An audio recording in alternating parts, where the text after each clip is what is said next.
Hello, good morning. আমি রাই। তো আগের ভিডিওটায় তো দেখলে আমি মামা বাড়ি গিয়েছিলাম, এখন বাড়ি যাওয়ার পালা। অনেক আদর ভালোবাসা দিদার হাতে সুন্দর রান্না খেয়ে আমি বেরিয়ে পড়েছি। এই পড়ন্ত বিকেলে মাঠের ওপর থেকে আঁকা বাঁকা রাস্তা দিয়ে হাঁটতে কি যে ভালো লাগছিল জানো। এই মামা বাড়ি আসার সময় যে আনন্দটা থাকে, কিন্তু বাড়ি ফেরার সময় সেই আনন্দটা থাকে না। প্রতিবারই দেখি ফেরার সময় দিদার চোখে জল। এই টাইমটায় ট্রেনটা একটু ফাঁকা থাকে, তাই এই সময়ই বেরিয়ে পড়েছি। ট্রেন থেকে বাইরের ভিউটাও এত সুন্দর লাগছে, দেখতে দেখতে অর্ধেক রাস্তা কেটে গেলাম। একটা সিক্রেট কথা বলি, আমার মা জানলে বকবে, কিন্তু আমি একা জার্নি করলে সবসময় গেটের সামনে দাঁড়িয়ে দাঁড়িয়ে যাই। তো চলেই এসছি, আর আমার হাজব্যান্ডকেও খুঁজেও পেয়ে গেছি।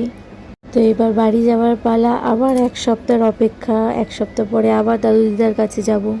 এত বড় বয়স পর্যন্ত আমি দাদু দিদাকে পেয়েছি, আমি ভীষণ লাকি মনে করি নিজেকে। তো আমি বাড়ির দিকে যাই, তোমাদের সাথে দেখা হবে পরের একটা ভিডিওতে। সবাই ভালো থেকো, সুস্থ থেকো, হাসি খুশি থেকো। Thank you.